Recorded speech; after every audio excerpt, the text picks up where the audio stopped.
Welcome back. ಹಾಸನದಲ್ಲಿ ಕುಮಾರಸ್ವಾಮಿ ಅವರು ಮತ ಬೇಟೆಗೆ ಇಳಿದಿದ್ದಾರೆ. ಬಿಜೆಪಿ ಜೆಡಿಎಸ್ ಸಭೆಗಳ ಮೇಲೆ ಸಭೆಗಳನ್ನು ಹಾಸನದಲ್ಲಿ ಮಾಡ್ತಾ ಇದೆ. ಅರಕಲಗೂಡಿನಲ್ಲಿ ಸಭೆಯನ್ನ ಉದ್ದೇಶಿಸಿ ಮಾತಾಡುವಾಗ ಅನೇಕ ವಿಚಾರಗಳನ್ನ ಪ್ರಸ್ತಾಪ ಮಾಡಿದ್ದಾರೆ ಕುಮಾರಸ್ವಾಮಿ ಅವರು. ಮತಯಾಚನೆಯ ಜೊತೆಗೆ ಒಂದು ಕಾಲದಲ್ಲಿ ತಮ್ಮ ಜೊತೆಗೆ ಇದ್ದಂಥವರು ಈಗ ಪಕ್ಷ ಬಿಟ್ಟು ತಮ್ಮ ವಿರುದ್ಧ ನಿಂತಿರೋದು, ಶತ್ರುಗಳಾಗಿರೋದು, ಈ ಎಲ್ಲ ವಿಚಾರಗಳನ್ನ ಪ್ರಸ್ತಾಪ ಮಾಡಿ ಕಿಚಾಯಿಸುವಂತಹ ಕೆಲಸವನ್ನ ಕುಮಾರಸ್ವಾಮಿ ಅವರು ಮಾಡಿದ್ದಾರೆ. ನೀರಾವರಿ ಮಂತ್ರಿ ಮಾಡಿ ಅಲ್ಲಿಂದ ಪೆಟ್ಟು ಶುರುವಾಯಿತು. ಮತ್ತೆ ಅಂತ ಪೆಟ್ಟು ಬೀಳಬಾರದು. ದೇವೇಗೌಡರನ್ನ ಒಂದು ಬಾರಿ ಚುನಾವಣೆಯಲ್ಲಿ ಸೋಲಿಸಿದಂಥ ಹಿನ್ನೆಲೆ ಈ ಒಂದು ಕಾವೇರಿ ಟ್ರಿಬ್ಯುನಲ್ನ ರಚನೆ ಆಗಿ ನಮ್ಮ ಒಂದು ನಾಡಿನ ರೈತರ ಬಗ್ಗೆ ಯಾವ ಹೊಡೆತಗಳು ಬಿದ್ದಿದ್ದಾವೆ ಅದರ ಬಗ್ಗೆ ಇವತ್ತು ದೇವೇಗೌಡರ ಹೋರಾಟ ಏನಿದೆ ಆ ಒಂದು ಹಿನ್ನೆಲೆಯಲ್ಲಿ ನಿಮಗೆ ಜ್ಞಾಪಕ ಮಾಡ್ತಾ ಇದ್ದೇನೆ. ಅವತ್ತು ದೇವೇಗೌಡರ ಬಗ್ಗೆ ಅದು ಯಾವ ಕಾರಣಕ್ಕೆ ಅವತ್ತು ಚುನಾವಣೆಯಲ್ಲಿ ಸೋತರ ಒಡೆಯನಸಪುರದಲ್ಲಿ ಇವತ್ತು ನನಗೆ ಗೊತ್ತಿಲ್ಲ. ಆ ಸೋತಿದ್ದ ಒಂದು ಹಿನ್ನೆಲೆ ರಾಜ್ಯಕ್ಕೆ ಅನ್ಯಾಯ ಆಯಿತು, ದೇವೇಗೌಡರಿಗೆ ಅನ್ಯಾಯ ಆಗಲಿಲ್ಲ, ರಾಜ್ಯದ ಜನತೆಗೆ, ನನ್ನ ರೈತರಿಗೆ ಅನ್ಯಾಯ ಆಯಿತು. ಆ ರೀತಿಯ ವಾತಾವರಣ ನಿರ್ಮಾಣ ಆಗಬಾರದು ಈ ರಾಜ್ಯದಲ್ಲಿ. ಆ ಹಿನ್ನೆಲೆಯಲ್ಲಿ ನಿಮ್ಮಲ್ಲಿ ಕೈ ಜೋಡಿಸಿ ಮನವಿ ಮಾಡ್ತೇನೆ. ಪ್ರಜ್ವಲ್ ರೇವಣ್ಣ ಅವರು ಸಾಂಕೇತಿಕ ಜನತಾದಳದ ಅಭ್ಯರ್ಥಿ. ಈ ಜಿಲ್ಲೆಯ ಅಭಿವೃದ್ಧಿಗೆ ನಿಮ್ಮ ಜೊತೆಯಲ್ಲಿ ನಾವಿದ್ದೇವೆ, ನಿಮ್ಮ ಕಷ್ಟ ಸುಖದಲ್ಲಿ ನಾವಿದ್ದೇವೆ. ಈ ಚುನಾವಣೆಯಲ್ಲಿ ಅವರ ಗುರುತಾಗಿರ್ತಕ್ಕಂಥ ಭತ್ತದ ಹೊರೆ ಹೊತ್ತಿರ್ತಕ್ಕಂಥ ಮಹಿಳೆಯ ಗುರುತು ಕ್ರಮ ಸಂಖ್ಯೆ ನಂಬರ್ 2. ಆ ಕ್ರಮ ಸಂಖ್ಯೆ ನಂಬರ್ 2ನ ಬಟನ್ ಅನ್ನು ನೀವು ಒತ್ತೋದ್ರ ಮುಖಾಂತರ, ಯಾಕೆಂದ್ರೆ ಕಮಲದ ಗುರುತಿರಲ್ಲ. JDS ಮತ್ತು ಬಿಜೆಪಿಯ ಒಂದು ಹೊಂದಾಣಿಕೆಯಿಂದ ಚುನಾವಣೆ ಏನಿದೆ, ಎಲ್ಲಿ ಜನತಾದಳಕ್ಕೆ ಅವರು ಬೆಂಬಲ ಕೊಟ್ಟಿದ್ದಾರೆ, ಬಿಜೆಪಿಯ ಕಾರ್ಯಕರ್ತರಿಗೂ ಮನವಿ ಮಾಡ್ತೇನೆ. ನಾವು ಎಲ್ಲಿ ಬೆಂಬಲ ಕೊಟ್ಟಿದ್ದೇವೆ ಇಡೀ ರಾಜ್ಯದ 25 ಲೋಕಸಭಾ ಕ್ಷೇತ್ರಕ್ಕೆ, ಅಲ್ಲಿ ನಮ್ಮ ಪಕ್ಷದ ಕಾರ್ಯಕರ್ತರು ಸಹ ಕಮಲದ ಗುರುತಿಗೆ ಅಲ್ಲಿ ಮತ ಕೊಡಬೇಕು. ನಮ್ಮ ಅಭ್ಯರ್ಥಿ ನಿಂತಿರ್ತಕ್ಕಂಥ ಕಡೆ ತೆನೆ ಹೊತ್ತ ಮಹಿಳೆಗೆ ಮತ ಕೊಡಬೇಕು ಅಂತಕ್ಕಂಥದ್ದನ್ನು ಬಿಜೆಪಿಯ ಕಾರ್ಯಕರ್ತರಿಗೂ ಮನವಿ ಮಾಡಿ ಇಂಥ ಉರಿ ಬಿಸಿಲಿನಲ್ಲೂ ಈ ಸಭೆಯನ್ನು ಯಶಸ್ಸುಗೊಳಿಸಿರ್ತಕ್ಕಂಥ ಎಲ್ಲ ನನ್ನ ತಂದೆ ತಾಯಂದರಿಗೆ ಗೌರವಪೂರ್ವಕವಾದ ವಂದನೆಗಳನ್ನು ಸಲ್ಲಿಸಿ ನನ್ನ ಮಾತನ್ನು ಮುಗಿಸ್ತೇನೆ. ಜೈ ಹಿಂದ್, ಜೈ ಕನ್ನಡ.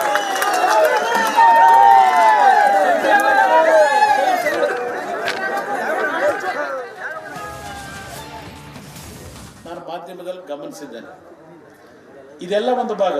ಇವತ್ತು ನೀರಾವರಿಗೆ ಎಲ್ಲ ರೀತಿಯ ಕಾರ್ಯಕ್ರಮಗಳು ನಿಂತೋಗಿದ್ದಾವೆ.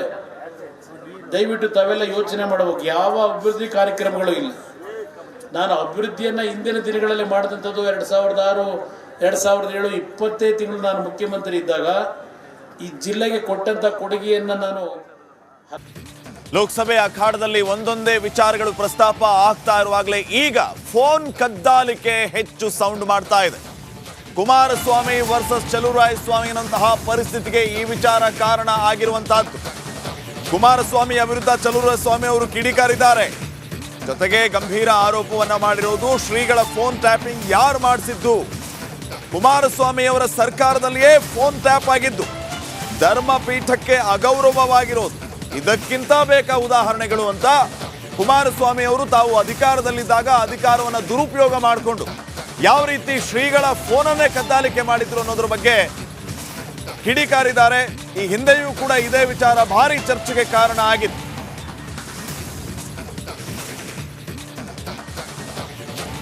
ನಿರ್ಮಲಾ ಸ್ವಾಮೀಜಿಯವ್ರನ್ನ ಫೋನ್ ಟ್ಯಾಪ್ ಯಾರು ಮಾಡಿಸಿದ್ದು ಗೊತ್ತಾ ನಿಮಗೆ? ಗೊತ್ತಿಲ್ವಾ?